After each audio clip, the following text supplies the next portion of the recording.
What would you do if tomorrow the world was presented with undeniable physical, non-human intelligent beings?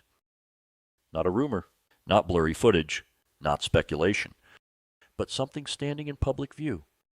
Would your worldview survive that moment?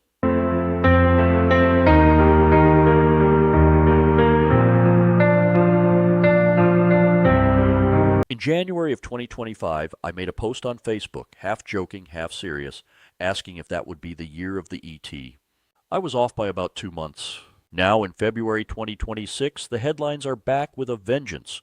UAPs, congressional briefings, military footage. Even presidents like Barack Obama and Donald Trump are casually acknowledging there are things we don't fully understand. Let's start here. We have no verified public proof of extraterrestrial intelligent life. None. Unidentified does not mean alien. Unknown does not mean extraterrestrial. Speculation is not evidence. That distinction matters. But what started as a light comment a year ago has grown into something else.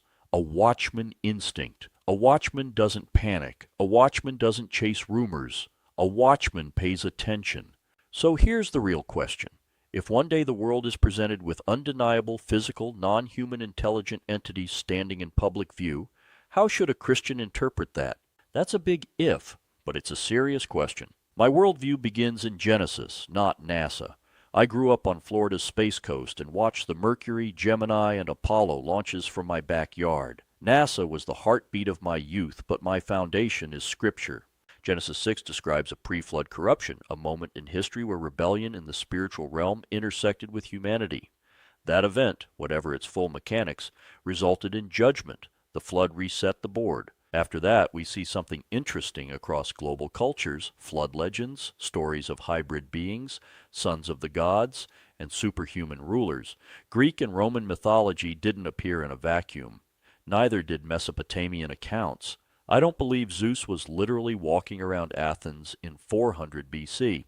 I believe mythology reflects a distorted cultural memory, echoes of something much older. Scripture warns repeatedly about deception. It tells us that spiritual beings can masquerade. It tells us that not every manifestation of power comes from God. Let me be clear about what I am not saying. I am not saying aliens exist. I am not predicting a staged global event. I am not claiming current UAP footage is demonic, and I am not declaring that disclosure is imminent. There is still no proof of extraterrestrial life. But if one day proof is presented, undeniable, global, and visible, my interpretive framework will not default to interplanetary biology. It will default to Scripture. The modern world assumes that if advanced intelligence appears, it must be biological and from another planet. The Bible suggests that not all intelligence is biological, and not all visitors are from the stars. That doesn't make me afraid. It makes me watchful. A watchman doesn't invent threats. He simply refuses to be surprised. I'm not waiting for disclosure. I'm watching for deception. I'm Wayne, and that's my worldview. What's yours? Thanks for sticking around to the end. I'm Wayne, and that's my worldview. What's yours?